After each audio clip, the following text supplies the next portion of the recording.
What's going down, Yugi Bros? Today we are going to talk about some spoilers from the new Battle City box. Shoutouts to Tetron Discord for leaking these images. Right off the bat, we're going to go second image down, and in the middle of that picture we have Valkyrie the Magnet Warrior, and left to him is Baphomet the Flying Mythical Beast, both of which we predicted correctly in our top 10 video that we wanted to see for Yugi support, as was to be expected. Actually, also some cards we didn't predict. And the top image there next to Jinzo, we have Dimensional Alchemist and Ritual Raven. So I wanted to talk a little bit today about what these four card spoilers will reveal, as well as Book of Moon. I know I didn't touch on that in a previous video. Been away for a little while, so sorry about that. But also, I didn't want to give you guys some mediocre content. It's been real slow waiting for this box. The format has just dragged since May. Actually, May was the last release of the last two decks, so I guess the format hasn't really dragged until about August, when the original reveal for Jinzo got announced and only Europe had it. But we just haven't really had too much. One card, while it can make a difference in the format, does not change anything drastically. We've just been running the same cards, guys, for about a year now. So I'm glad that we're almost at the Battle City box release, even though it did get delayed over here until December 10th. The upside, though, is that over on the products page, as you see here for Europe, the set still drops November 26th, meaning realistically we should be getting a spoiler somewhere at the end of this week. Konami is really good about usually dropping spoilers about 2 weeks in advance to a new set. So hopefully, whether it be released on their products page or the card database or in some random YouTube video, hopefully we'll get exactly what we want to know.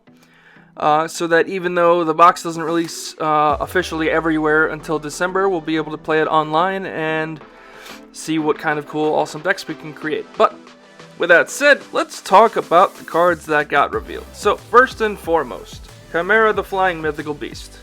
We can expect to see both Gazelle the King of Mythical Beasts and Baphomet in the set as well, because that is how you make this, and I don't think they're just bringing this in to bring out with Waking the Dragon. No, I expect all three of these monsters to hit the box. One is a 1500 normal monster, not too much there. The second is a 1 tribute, 1418. That simply says if it's normal or flip summoned, you can add Gazelle from your deck to your hand. Again, something I don't think we'll see a lot of play, but it is a Yugi iconic card and was played during the Battle City tournament. Now, Chimaera, on the other hand, both a fusion of both, is treated always as a Phantom Beast card. That does seem to be irrelevant unless we get Phantom Beast support in here as well. Highly unlikely, but could happen. All this card does is when it's destroyed, you get to bring out both of its fusion materials. Nothing too great here, unless it gets a skill specifically for this, but even a skill set for these, unless the skill is bonkers insane and makes all three of these cards worth playing, I don't think we'll see any play whatsoever in Speed Duels. It's a cute little iconic Yugi combo, and obviously if somebody wants to make a cool Yugi deck for Speed Duels, if you want to go authentic as possible, you're playing these cards because it's Yugi, but other than that, I don't see this card seeing play, or these cards, I should say, seeing play much at all in Speed. Now let's talk about the more interesting card that got revealed, and that is Valkyrie the Magnet Warrior. Again, this card is definitely not in here by itself. It is definitely going to be accompanied by both Alpha the Magnet Warrior, Beta the Magnet Warrior, and Gamma the Magnet Warrior as well. All three of these are what you need to make Valkyrie. I stated I think it was also the Yugi video, that you could easily make, if they make a skill for these, I could see it being played more often, because this is tribute fodder for a God card, where you can drop out Valkyrie through, let's just say the skill gives you that ability, right? And then you defuse Valkyrie into the 3 Magnet Warriors, and then you can tribute all 3 Magnet Warriors for a God. Now this is just hypotheticals, obviously. At the very least, this is just a 3500 beat stick that can fuse and defuse, essentially, but not be a fusion monster. How you make this the old-fashioned way is simply thus. It can't be normal summoned or set, must be special summoned from your hand by tributing Alpha, Beta, and Gamma. and from your hand or field, no less. So, cute little thing is you don't have to have all 3 of them on the field to make this, and obviously it's not a fusion, so you don't need polymerization. You can then tribute this card to summon back the 3 from your graveyard. So, it's got a little diversity in the fact that you don't have to have them all on the field, and I think that's the cute part in itself. Another way I could see the skill possibly work is it adds all 3 to the hand, or if you normal summon one of them, you get the other 2 pieces so that you can immediately then go into this. 3500 also is really nice to deal with Moth. 3850 defense is cute to deal with Moth, I guess, kind of in as slow as possible way, but it's defense nonetheless. But 3500 is kind of the norm, being that Moth is such an easy thing to bring out. So this is a cute little option to deal with that. Now, do I think this will be competitive? Unless the skill comes out and makes this card insane. It doesn't have to make it bonkers like I said with the last one. It just has to make it good and consistent. Then yeah, actually, I could probably see this go in. They're all rocks. We don't have rock support yet, but I don't see why we wouldn't possibly get something else in here in this box to make these cards good. So it'd be interesting for sure to see where they can go with this. But I'm more interested in these than I am in Baphomet, Gazelle, and Chimaera. Definitely, to say the least.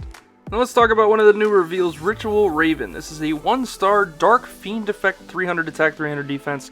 Simply says if you ritual summon a dark ritual monster, this can be used as the entire tribute. The only 2 dark ritual monsters we currently have in Speed Duels are Relinquished and Magician of Black Chaos. Now, Relinquished already is a level 1, so there are just better options to use for its entire tribute. But Magician of Black Chaos is a level 8, so you can use Ritual Raven as the entire tribute for Magician of Black Chaos. Now, this is interesting.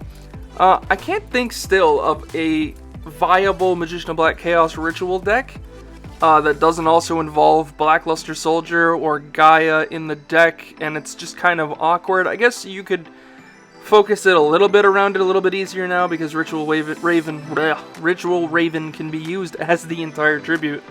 So you don't have to waste actual precious options, but by itself, I don't see a whole lot you can do.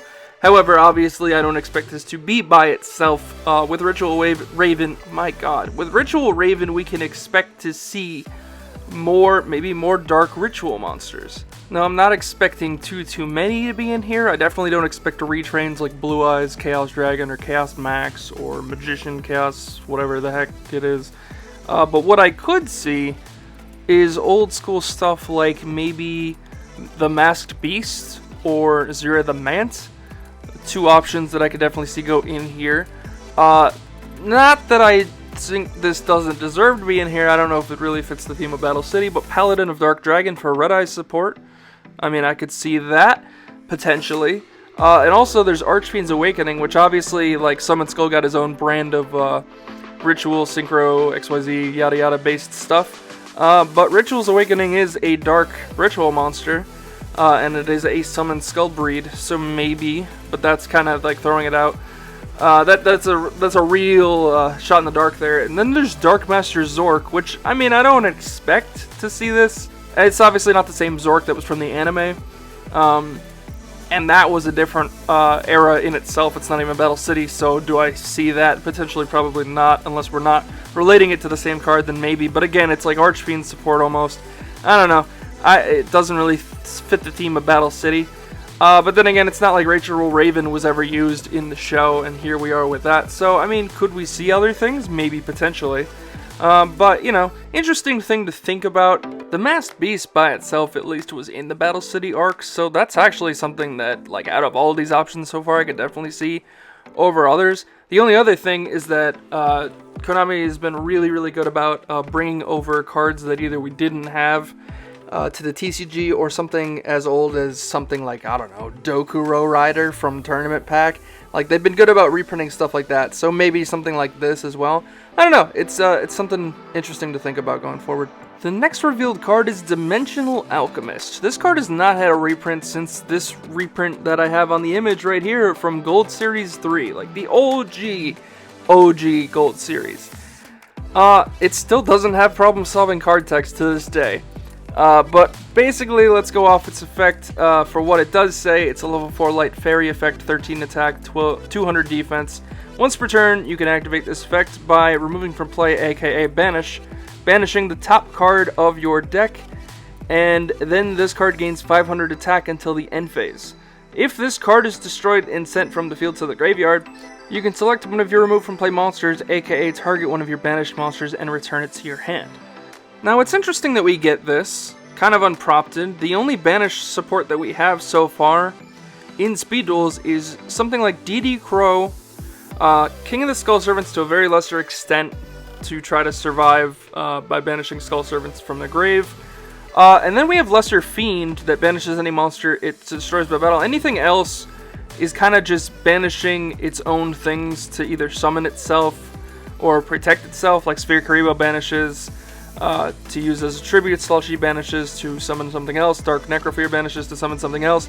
I mean, I guess Dark Lucius level 8, if it destroys something by battle, banishes something, but that's a headache to summon in itself. Desert Twister from way back in the beginning set, Arena of Lost Souls banishes 2 winds and an earth to summon itself. So, stuff like that, and then the ritual stuff, that's really it. There are a few other options that we currently have. For example, Allure of Darkness does banish a dark. Beginning of the End, which I don't think it'll ever resolve, does banish 5 darks from your grave. Soul Release we have to banish stuff from the graveyard. Stuff like that exists, but like there's nothing there's no deck that like just focuses heavily on the banished file that this card can be used for excessively, so I would like to see what else we're getting. I didn't expect this card to be in here. This isn't like a Battle City card, but what I do like is that we are seeing cards that aren't specific only Battle City cards. We're actually seeing just a change in the format in general between both Ritual Raven and Dimensional Alchemist. Stuff I love to see. I'm glad that we're kind of, sitting as diverse as possible. And don't forget, XYZ Dragon Cannon, those banish themselves to summon. So maybe we can combo it in there. I don't know, just something, food for thought, The last card I want to talk about is Book of Moon. I didn't get to talk about this when it originally got revealed, so better than now than never, right? Quick play spell, target one face-up monster on the field, change that target to face-down defense position. This is huge, just to say the least. This just went back to 3 in real Yu-Gi-Oh!, just to give perspective. And while it's not doing anything in regular Yu-Gi-Oh! And it should have went to 3 a long time ago, this is something that I think in Speed Duels will thrive for a very long time. First off, Jinzo was revealed earlier this year. Jinzo is the big no-no to trap cards. You don't want to know how you deal with that? Book of Moon. Book of Moon will flip that boy face down, and then you won't have to worry about it. Another card that a lot of people are dealing with is Zoma the Spirit. And if you flip Zoma the Spirit face down with Book of Moon, it gets reset as a trap card and can't be activated until the following turn. That's also really, really good. Good ways to deal with Moth if you want to, prolong your life a little bit longer. Flip that boy face down, and while it's still a big A mother effer, it's not nearly as much of a problem as it would be if it was face up. Keeping along with that theme, your opponent puts Parasite Paranoid on a monster. Book of Moon that monster. Parasite Paranoid goes to the graveyard. You don't have to deal with Moth. Something to think about is if we get something like Nobleman of Crossout in this box, which is very likely, I feel, that combos beautifully with Book of Moon. You save Crossout or Shield Crush, I guess, to a lesser extent. For your Book of Moon play, you flip your opponent's monster face down, and then you yeet it out of existence with Nobleman of Crossout, or, like I said, to a lesser extent, destroy it with Shield Crush. One of which definitely, I'd be very shocked if neither of those was in this box. Just something to think about. Book of Moon, in general, really good card. They summon a Relinquished, you need to deal with it immediately, flip it face down. You guys remember how Ready for Intercepting was in this game, right? And how it kind of like was a turning point in the meta for a while, so much so that it became a foil in the next tournament pack.